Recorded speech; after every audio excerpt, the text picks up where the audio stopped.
I want to thank you all very much.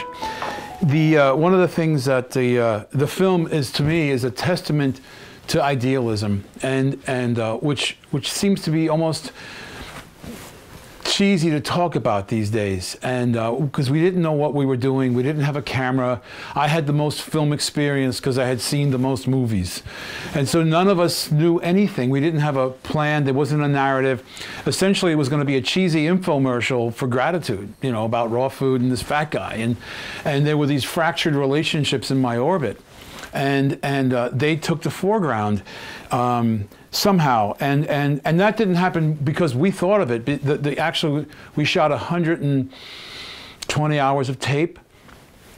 They wound up in a shoebox because we were of the mentality that if we bought a program called Final Cut Pro, we would be editors by, you know, and not realizing that people go to school for years to learn how to do this with any kind of precision. So the 120 hours of tape wound up in a shoebox in a closet. Until Greg Marks, who was living in New York City at the time and wanted to get out of this backbiting advertising thing that he was in New York, and he wanted to come to San Francisco and get involved with a project that he felt was meaningful. And he was a musician, and he had some film experience, and he was in advertising. So he, on a whim, sells his stuff and moves out to California, not knowing anybody, and one day winds up in this a fundraiser, Save the Green Fin something or another, hippie fundraiser thing, and meets the three guys, and they go back to the house and they're hanging out, and at one point the conversation turns, oh yeah, we shot a film. Oh really? I'd like to see it. So Greg Marks takes the shoebox, puts it under his arm, goes home and starts reviewing as many tapes as he could during the evening, and in the morning calls up the guys crying, saying, do you guys have any idea of what you have here? And you know, no, we didn't. You know, the last time we saw the film, you know, we had no idea. So he dedicated the next almost 2 years of his life editing the film, and we had absolutely no money. And a bunch of people chipped in to give Greg enough money to keep his lights on, and you know, some rice and beans in his refrigerator, and of course the occasional shot of wheatgrass. And he dedicated the next, you know, literally 2 years of his life to editing the film, and because he was a musician, got involved with the San Francisco music scene and would show a clip to a musician, and they would write a piece. Actually, the soundtrack is quite lovely. The central song is by Jason Mraz, and who I didn't know who he was at all, but he apparently is like, you know, the Eddie Fisher of the day, he saw the film while on tour. One of the guys one of the filmmakers is also a bass player, and while they were touring with Jason on some downtime, he showed him an uncut version of the film, and up until that time had some rift with his. I'm not talking out of school. He was very public about it. He had a rift with his dad and his family, and he saw the film and was moved, and recommunicated with his family, and as a gesture of incredible kindness, gave us that song to put in the film. We got to a place where we needed to do sound correcting. That was going to be sound and color correcting, which was going to be a $30,000 investment, which we didn't have. And one of the musicians, this woman I know, called me up and said, hey, when's the film coming out? I want to see, you know, because she wanted to see her piece in the thing. I said, listen, you know, we have this problem, and the sound correcting, $30,000, whatever. And the next day I get a call from this individual saying, I want you to take this number, tell Greg to call this guy. Well, this guy was the chief engineer at Lucas Ranch in Marin, and apparently, like, you know, she had an affair with this guy, and so he told us, listen, you can do whatever you want. You know, I'm going to have to charge you something. I'm, you know, to put it on the books, $5 grand. Pay me when you can. And we edited and sound corrected the film where they did Raiders of the Lost Ark and Star Wars.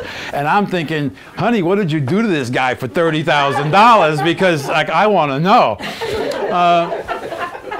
And so I didn't really talk like this at the time of the film, but I've softened, and I believe that the film is light-driven. It's light-driven because none of us had any idea what we were doing. Certainly I didn't. I had no idea that I would be in the world talking to people that I respect so deeply, that are involved in aspects of truly doing something about the state of the world and not thinking about themselves, which is really the answer to everything, as we know. But you know, to be surrounded by people like this, I'm meeting extraordinary people, and you know, I am like, you know, some people ask me in the beginning of the day, how you doing? I said, well, I'm above the lawn, man, you know, so I'm really grateful. And so, you know, earlier, you know, the professor was talking about how inefficient systems drain the energy from positive, effective systems. Well, another way of looking at how, metaphysically or spiritually, is that line in the Bible, and believe me, I'm not religious, but it says, when I became a man, I put away childish things. To me, that's what that means. As I woke up, and very slowly, and against my, you know, that wasn't what I had in mind, that I started to see the world differently, and that I used to feel like very much like an imposter when I went out and talked to people about the mind-body-spirit connection to health and wellness, and how that can shift shift paradigms in the planet. And I would go back to my hotel room with my head in my hands, almost, you know, in despair, thinking my life is in so many aspects of my life were in disarray. What right do I have to actually talk to people about this stuff? And then along this arc, this journey, because this film was shot 10 years ago. Next year it'll be 10 years. But along the way, there would be these angels with little envelopes, right? And like, and they were always you know, the thing about angels is, like, the ones they never come in the form that you like.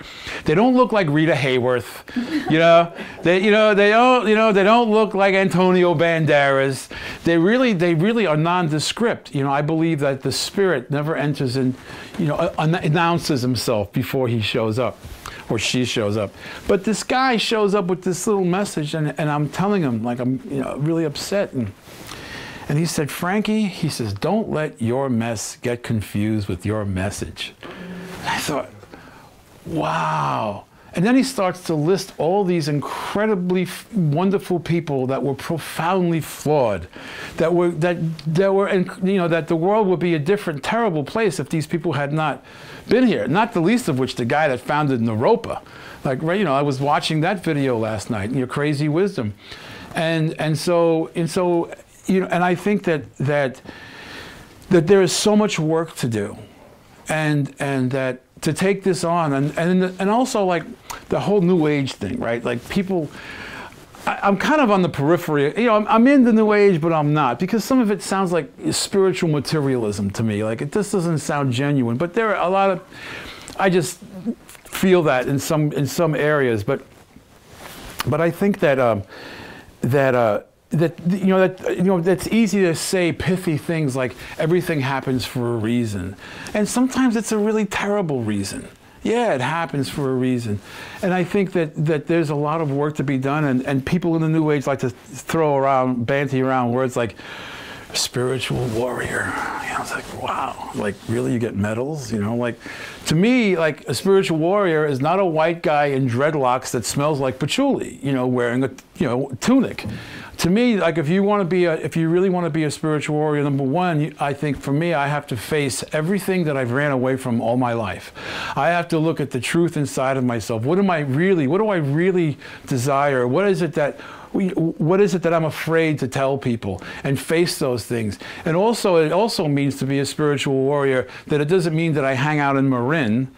It means that I got to go to places that may not smell very good, and be with people I don't really care for, because a lot of the people that are in a position of control I don't like, and I enjoy not liking them. So my yoga is, I have to discover a way to love these people so that I can reach these people, because if I go there armed, you know, they're going to be armed. And so And so that's not an easy thing to do. That really requires a warrior's heart to do that. And if I don't have people around me of the same mind, because by myself, I'm going to be the asshole in traffic screaming at you. You know, I will. And so I need to be around people that can help recalibrate my compass. And, you know, when I was using drugs and alcohol, that's the people I hung around with. I thought at one point that, you know, I used to do something they refer to as a geographic. So I moved to a new city thinking, you know, like my life is going to change. And I moved away from New York City to get away from cocaine and alcohol. And where did I move to? Washington, D.C. in the 80s, where I could have gone to the city hall to score. But what I discovered was that I would meet the same people with different faces. I would be at the same bars with different addresses. And I thought, at one point, I thought, well, what if that's true? What if I reverse the polarity of that energy? Like, you know, instead of going for that negative, if I reverse the polarity where I even have an intention to be around people that can help me recalibrate my compass, which, by the way, sounds really cool, but it's definitely uncomfortable. It's uncomfortable, and as is transformation. Transformation can be very terrifying, and I couldn't have done it by myself, and I still can't do it. But I don't want to do it by myself. I mean, if I was doing it by myself, I wouldn't have met you guys. What a drag, you know. Like, you know, it would have been really. I mean, do I really want that on my gravestone? He did it alone. Who's going to go put a rock on the stone? Nobody, you know? So, you know, and I also, you know, it's like, oh, he was a hard worker. No, yeah, I wanted to say he drove fast and took chances, you know, and so I believe that we're all here, you know, and Susan created this like magical circle of people, and all of us voluntarily came into this circle, and I suspect that we're all looking, if I may speak as with, you know, because I watch out for people with a pronoun problem, people that use we a lot. No, but I suspect that there's a yearning. Now, I'm not the only one who's yearning for really significant connections that enable us to go through life with a natural dignity, and that's, you know, and to be able to make a difference, and otherwise, why would we be here? And the best way to make a difference, which really was disturbing to me, is when I don't think about myself. And, you know, because I had, when I started out this trip, I had no self-esteem. Then I worked my way up to low self-esteem. Yeah. And then somebody says, if you really want to, you know, be in the apex of the human experience, don't think about yourself. Well, that blows, you know. But I realized that that's true. One of the things somebody told me a long time ago was, because I was not a particularly humble person, but early on somebody said to me, you know, why don't you do something nice for somebody every day and don't get caught? I thought, that sounds horrible. You know, because if I do something nice for you, I want it to be above the fold in the New York Times, because I want you all to know how great I am, and I want you to like me. And I realized that there's no benefit to that, you know. And lastly, I want to say that in the beginning, what gets everybody about this film is that part when I say, I just want to fall in love one more time. And everybody goes to the Capra, you know, the Frank Capra thing. But to me, when I look at that, it is a screaming example of the folly of reaching for an external solution to an internal conflict. And that was my entire life, whether it was drugs, alcohol, sex, money, jobs, prestige, whatever. And it was never enough. Of course it was never enough, because I wasn't going to the source. And the source was in here. Emerson talks about the 18 inches, the longest journey of his life, the 18 inches between his head and his heart. I was reluctant to make that journey, and now it's like it's like I'm on it whether I like it or not, because of the relationships that are in my life. They kind of force me to do that. It wasn't really what I signed up for. I just wanted to die looking good, you know, essentially. I didn't want much, you know. You know, I wanted to, you know, die leaving a good-looking corpse and having, you know, a lot of women crying, and I realized that, and reluctantly realized that it's an inside job, and you know, whether people come to, a lot of people talk to me, a lot of people in crisis talk to me, and whether their problem is they think their problem is obesity or drugs or alcohol or the relationship, and it's, you know, it's how the wound manifests. It's an inside job, and I'm lucky enough to be alive, to be participating in that journey with fellow travelers, and amazing fellow travelers. And so I'm very grateful, and I cannot thank you enough for being here. And you know, it's to be around people that I respect, that want me in their company, is like, it's not what I expected.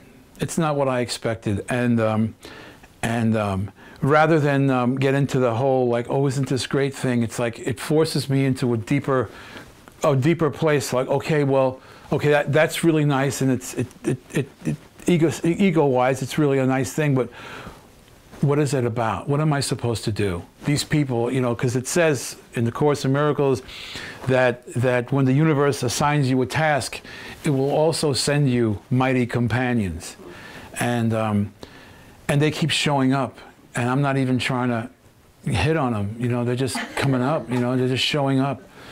So anyway, if you guys have any questions or answers, yes. My question for you is, what? You're so not the same person, you know, that was in that, but yet that's your story. What do you see when you look back on that? I'm really humbled by it, really, and you know, and in the beginning, you know, someone asked me, how does it feel to watch that film? And I said I was filled with loathing and contempt for that person. And then another angel with another envelope come up to me and said, you know, until you learn to honor that person, you'll never be free. And forgive that person. And one of the things I've learned is that, you know, it's not about forgiving other people so much as it is forgiving myself. And the caveat, like the poetry of the universe, is that I have to forgive you. For me, that was my experience. I have to forgive you before I can forgive myself. You know, if you want to hear a quick story, I can tell you a quick story about that. Well, some of you may or may not know, I went to Catholic school, Our Lady of Perpetual Pain and Sorrow. And it was very harsh, right? So I'm not going to get into details. The only thing that didn't happen, I wasn't sexually abused, probably because I had acne. So my bad skin saved me. But it was really very, very harsh, and it was you know, like it was ridicule and shaming and corporal punishment, and you know, for 7 years, from the time I was in first grade to the time I was in 7th grade. And you know, I was having existential crises when I was 11, because I thought, you know, if your parents, it's like, and for those of you that are not Catholics, you're supposed to get baptized. If you're not baptized and you die, you go to a place called limbo, which I think they took away now. But limbo is, I'll give you a description of limbo. Limbo is like you're this little kid, it's Christmas time, and you're the little orphan, and your breath is steaming the window while you're looking inside at the Christmas tree. That's limbo. Well, so I never knew, what if my parents lied? I mean, they were Sicilian. I mean, you know, they might not have been telling me the truth. Oh, and so anyway, so I walked around with that resentment all my life, and when I went, you know, go to a bar, and I met you, and within 3 minutes, I would enroll you in my army against the Catholic Church. You know, we were just like, yeah. So fast forward years later, in the 90s, I meet this woman who was very interested in Catholicism. She grew up in a place called Needles, California. And I kept thinking, did they run out of names? Like, really? Needles? Anyway, she went through a very austere kind of religious background. He's like, you know, sort of like, Protestant churches are not very ornate. Like, they're not into that thing. So, you know, no, you know, so I was living in Santa Monica and went to St. Monica's Church, which was a beautiful cathedral with enough graven images to give anybody a seizure. Anyway, so there was a mass going on, and I was explaining it to her, and she was fascinated. By the time the thing was over, she was joining. She wanted to join. So she goes to see a Monsignor, and again, for those of you who may not know, Monsignor is middle management in Catholic, you know, priesthood. And they made an appointment for reconciliation. So I want to, keep the peace. And so they made an appointment for me. So I said, okay, I'll go. Now in New York, when you get arrested, when you go to court, the judge has something called a yellow sheet. And the yellow sheet are all your priors. Well, I had a yellow sheet for this guy. Only reconciliation. So I had like this cartoon image in my head of like the knives sharpening before the turkey. So they made the appointment. I go to this guy, and it was like a real typical affluent Catholic office. Heavy velvet curtains, gigantic oak, heavy crucifix, heavy oak furniture with velvet upholstery. You couldn't steal anything because it's too heavy to lift. I mean, there's nothing. So, it was funny. He sits on one corner, I sit in the other, and I'm ready to attack this guy. Like I got my 50 years of resentment that's just going. So, so he sits there and he goes, well, I understand you have some issues with the Catholic Church. I said, issues? I said, magazines have issues. I got some serious problems with the Catholic Church. And I took a breath to spew out my poison. And while I took my breath, he looks at me and says, when was the last time you went to confession? And I thought, this guy's got balls like grapefruits. He's asking me. I mean, I'm here to indict him. And but they say when they get you when you're little, and all of a sudden I fall into this ritual. Bless me, Father. I said, it's been a long time. He goes, well, how about now? And I feel like I'm having a Shirley MacLaine experience. Like I'm saying, bless me, Father. I said, Father, and I'm starting to feel deflated and like I lost the battle. And I'm saying, I go through the whole thing with bless me, Father, for I have sinned. It's been a long time since my last confession. And he goes, what are your sins? And I'm trying to hold on with little dignity I have, and I snarl at him. I say, well, I'm not going to go into every detail, Father. And I said it again, Father. I'm not going to go into every detail, Father. And then I could feel myself diminishing and something sinking inside of me. And I said, I've done a lot of terrible things in my life. I've done a lot of things that I'm really not proud of. I said, but the one thing that I regret is that I hurt people. And sometimes I did it inadvertently, sometimes because I was stoned, sometimes, for whatever reason. I said, but irrespective of all that, the result was always the same. I hurt somebody, I did some damage, and for that, I feel truly, really sorry. And he said, it was quiet for a moment, and he looked at me and said, my son, on behalf of the Catholic Church, I apologize for all the wrongs done to you. And then he said, in the name of the Father and of the Son and of the Holy Ghost, I absolve you of all your sins. And now, my son, I leave you to the daunting task of forgiving yourself.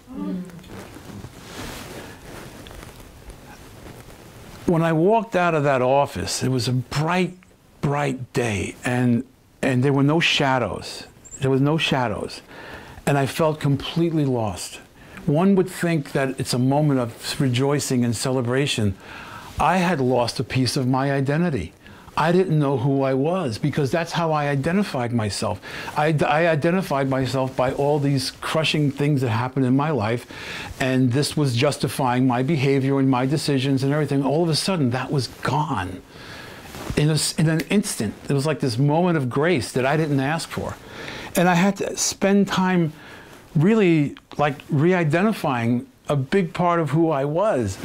And I began to realize that was going to be my work for a long time. That it was in forgiving the other person first before I can actually experience the liberation of forgiving myself for whatever it was that I was attacking, and I kept these resentments alive, prior to that moment.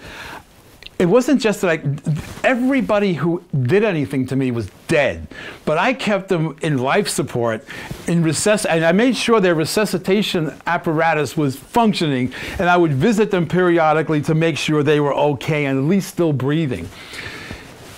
With that moment, I put them to rest. And I had more to go, but it was the beginning of a very, very challenging journey. And I think what gets me is that I'm no different than anybody else. I thought that somehow that these things separated me. And the more I talk to people about forgiveness, and the more I talk to people about causes and conditions, the more I talk to people about my experiences, the more I realize there is no such thing as 6 degrees of separation. You know, like there is no difference. You know, just like it's just amazing to me. And you know, and the other thing is that like all these things that I talk to people about, where I would have spent so much time and energy to hide because of the shame, and now like they're my calling cards. You know, it's like, you know, it's and it's just, and so to be able to actively participate in my own redemption while helping or being of service to somebody else, you know, how do you sit with that? And it's just a spectacular stroke of luck, you know. So did that answer your question? Any more questions? Yes, sir. I yield to the senator from Minnesota. Yes. You know, it was interesting. You got to that thing you were saying where you were in D.C. and you thought you had to recalibrate the people you were hanging out with a little bit to see what, and not that may be the starting place, but it seemed like it was the starting place.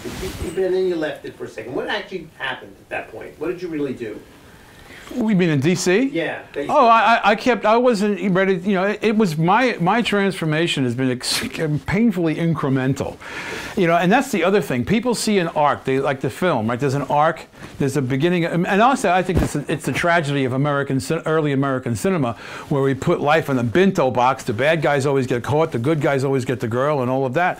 Transformation is like birth. It's a very messy, dramatic, scary thing, that's bloody and painful and frightening. And then, you know, on the other side of that is another life. And I think that's one of the problems that we have in our society, particularly in the United States, and because that's what I know, but is that we will do anything to sacrifice that brief interval of discomfort in order, you know, that keeps us from going to the other side of this thing. You know, whatever it is that's challenging our you know, just getting in the way of our fully participating in this cycle of love. You know, I don't even know about happiness or joy, whatever. You know, they come and go. You know, but these things, that interval of discomfort, is people avoid it like the plague, and I did. So it was, you know, and that's no. So transformation is sometimes 3 steps forward and 4 steps back. Yeah, that's what my experience was. There are people that are more hip and they just like keep going. I haven't met any of them, but that's been my experience. So incremental. And the other thing, that was mentioned earlier, but there's no magic bullet. You know, bullets are designed to kill you. Right? It's like there's no magic one, you know, like it's really just putting one foot in front of the other, you know, and you know, there's you know, Buddha talked about karma, and then 500 years later, you know, Jesus talked about grace. So we're like, you could wipe out karma like that. He didn't use those words because he wasn't from Brooklyn, but that's you know, but that's, you know, that's possible. It's possible. You know, so. You remind me of a story I heard about if the chicken were in an egg, and you would say, what would you wish for? I would wish for a bigger shell. And you know why they do break through? Because it gets so putrid in there that it forces them to break the shell, and that's why they do it. That's certainly been my life. You know, like, you know, I didn't wake up one morning and say, I think I'll have a transformation today. You know, it was never like that.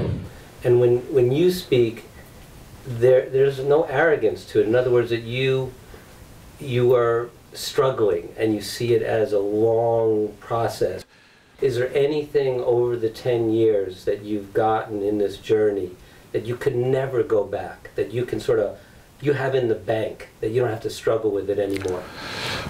I think that, first of all, thank you very much. I often, you know, one of the reasons I don't buy my own press is because of the relationships around me. because like, people are very quick to tell you you're being an asshole. Like, you know, so. But they should tell you when you're doing it. But yeah, right. But here's how I look at it, right? So like somebody told, I don't know if this is true, but it sounds really good. He says like sometimes Mandela said that sometimes God comes behind you and taps you on the shoulder and says, "Tag, you're it."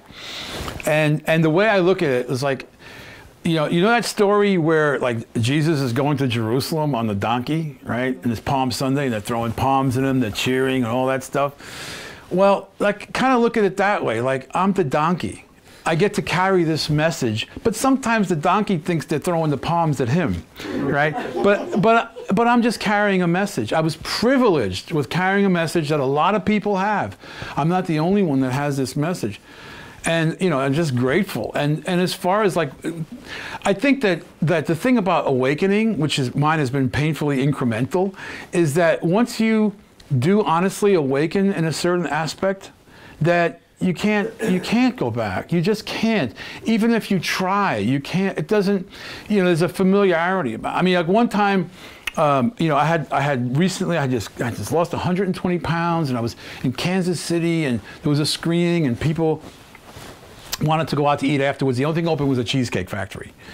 Now, when I was eating, like I used to have this just torrid love affair with raspberry truffle cheesecake with, you know, an Everest of whipped cream on the side. Well, I hadn't had this in a year because I hadn't had sugar in a year. So my memory thought, well, I'm with all these people, I'll split a piece. Because my memory was the pleasure center got activated, and you know, so I ordered the thing. I had 2 bites, I was ready to puke. Because my memory was telling me, hey, remember this? And it's similar to what happens if you've genuinely recovered from drugs and alcohol. And that's why a lot of people die, because they need twice as much to get past the information that they have. And that's why a lot of people that have been sober or clean for a long period of time, when they relapse, there's a tendency for a lot of people to die, because you need twice as much stuff to get past those voices that are telling you, hey man, you know what you're doing, and this ain't good. So yeah, so I mean, I would be hard pressed at this moment to say, well, this I won't do again. And also, I'm afraid to say that, you know. The awareness. But there's definitely no, you can't. You can't put the toothpaste back in the tube. Yeah. Once you're awake, you can't go back to sleep again. It's more painful to go back to sleep. Yeah, and by the way, I take naps. Yeah. You know, like it's not like I say I'm awake and I'm glowing. No, I mean, I recede, I get depressed. That's the other thing I wanted to mention that's really important, is that people see a film and they think, you know, like, again, they like to see an arc. There are times I wake up in the morning and I got the 4 horsemen of the apocalypse trampling through my head. You know, there are times I'm depressed. There are times I'll go to, let's say, the self-realization center to a 2-hour service on a Sunday, and about 20 minutes later I'm on PCH cursing at somebody. You know, does that invalidate my experience of 2 hours of meditation? No. What it means is that I'm less of an asshole for a shorter period of time. And in my world, that's a big deal. You know, so it's really an incremental, my experience has been, it's just been an incremental. You know, just keep doing the best you can, you know? And whatever that is at that particular day. Yes, ma'am. Did you find your love? See, they can't help it. Yeah, I have a wonderful girlfriend in my life. She's really great, and you know, and I also, the other thing is like that whole concept of what a relationship is has changed so much. This whole like soulmate thing. There's a lot of soulmates. There's 6 billion people in the world. Now it's like 10, right? So, but the thing is, like what I look at now, the way I look at any relationship, is that the function of that relationship is to help each other awaken, or to have a greater awakening, you know. And it doesn't preclude being nice and flowers and hearts and stuff like that, and chocolate. It doesn't preclude any of that. But to me, what I think is like, you know, how in this relationship, how can I participate in a way that enables both of us to wake up a little better? And I'm not always good at it either. Okay, how about just another minute or two about self-forgiveness? Because that's a good one. You know, how did you even get any better at it? Well, that was the beginning. That story was the beginning of self-forgiveness, and the realization that is at the core of my work, my personal yoga, if you will, that how it affects the way I deal with all of life. I used to, the way I perceived life before, I would leave my house and I was either on my way to my execution or my coronation. I was never on my way to work. And I would look at the world as a courtroom, and that my endeavor was to prove my innocence. And that's how I lived my life. It was really very confining. And so after that experience with the Monsignor, at least I became aware of the places, the areas in my life that confine me. Because that's, because if I am condemning myself, I'm also confining myself. And if I'm confining myself, then I can't really fully participate with you. There's always some kind of defense or fear or something disingenuous. Not necessarily disingenuous in the sense I'm lying to you, but I'm not fully engaging with you. And by the way, when honesty, there's a difference between being honest and compulsive disclosure, right? That's a whole different thing, right? But to actually to be sincere, can be challenging because. It's in the 12-step program, they give you coins for various lengths of sobriety. And on that coin, there's a quote from Shakespeare, "To thine own self be true." Now, if you ever look at Bartlett's book of quotations, it's like a Manhattan phone book, right? They could have put anything there. "To thine own self be true," to me, is probably the greatest challenge of being alive. Because there's a risk. Right? There's a risk you might not like me. There's a risk I might not get the job. Depending on the political situation, it might be lethal. Right? To thine own self be true. And so that is also part of the, it's definitely linked to the self-forgiveness. I can't be true to myself if I'm condemning myself. Particularly for something I haven't done anything wrong in like 30 years. But when the cops are behind me, I still scan the car in my brain, right? I haven't had a drink since 1989. When the cops flash the thing, I still want, do I have any vodka in the trunk? And I thought about that metaphysically, with other things and other traumas and whatever mishigas that I have in my head that lead me to condemning myself. I hope that answered your question. Food smells good, doesn't it? Did you want me to start recording? How's the sound? See, everybody's a comedian. Okay, thank you, everybody.